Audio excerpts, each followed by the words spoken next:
আপনারা জানেন বর্তমানে এমন একটা দুর্যোগ চলে সিলেট কিন্তু বন্যা আমরা আসলে অনেকেই আসসালামু আলাইকুম এভরিওয়ান কিতা করতে সবে আশা করি আর আপনারা সকল খুব বেশি ভালো আছো। তো গত কালকে গেছলা সিলেটি আঞ্চলিক নাটকের জনপ্রিয় অভিনেতা খটাই মিয়া গ্র্যান্ড সিলেটে যাওয়ার উদ্দেশ্য হইল তানোর তুফান নামের একটা সিনেমা আইছে বর্তমানে আপনারা সবে জানেন ও সিনেমা একটা দেখাত। তো তানোর সাথে গেছলা তানোর বন্ধু আকরাম কণ্ঠশিল্পী, এরপর সিলেটি নাটকের জনপ্রিয় অভিনেতা বুড়ু মিয়া ভাই, মদরিস আলী সহ আরো অনেকজন। তো এখন আমি আপনারা খটাই মিয়ার এই গ্র্যান্ড সিলেটও গিয়া কিতা বক্তব্য দিছেন আপনারা শুনাইমু। আসসালামু আলাইকুম, আমি মোহাম্মদ শাহিদ মুশারফ। আপনারা কোটাই নিয়ে আমরা বর্তমানে গ্র্যান্ড সিলেট আমরা তুফান মুভিটা দেখা লাগিয়েছি। আসলে আপনারা জানেন বর্তমানে এমন একটা দুর্যোগ চলে সিলেট কিন্তু বন্যা আমরা আসলে অনেকেই পানিবন্দি হইয়া বই রয়েছি।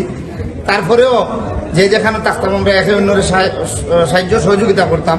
পাশাপাশি একটা জিনিস আমরা আপনারা একটা মেসেজ দিব যে বাংলাদেশের মাইল ফলক এটা সিনেমা ওইটা গিয়া তুফান, এই সিনেমাটা আসলে আমরা সবাই যদি দেখি তাহলে আমরা বাংলাদেশও লাগে লাভ, এবং আমরা দেখো বিশ্ব লোকের কিন্তু তাল মিলাই সিনেমাটা বানাইছেন রায়হান রাফি এবং ডিরেক্টর যে এই নিয়ে আমরা সিলেটের কৃতি সন্তান, আমরা সিলেটের মানুষ, যার কারণে আমি মনে করবো তুফান দেখি আপনারা টোকা খাইতেন তুফান ছবিটা দেখবো। আমরা বর্তমানে গ্র্যান্ড সিলেটও দেখলাম। আমি শাহেদ মুশারফ, কোটাই মিয়া কেন গুরু মিয়া আসুন আমরা ছোট ভাই সুমন, এরপরে কণ্ঠশিল্পী আকরাম, আমরা মালিক আক্তার ভাই, সিলেটি নাটকের একটা জনক কইতাম পারি আমরা। এরপরে রাইটার অ্যান্ড ডিরেক্টর আপনার লোকমান ভাই, এরপরে আপনারা জানেন আপনারা শিপন আহমদ, আপনারা প্রিয় মদরিস ভাই, এরপরে আপনার তফুর আলী মাই বাংলা চ্যানেলের মালিক।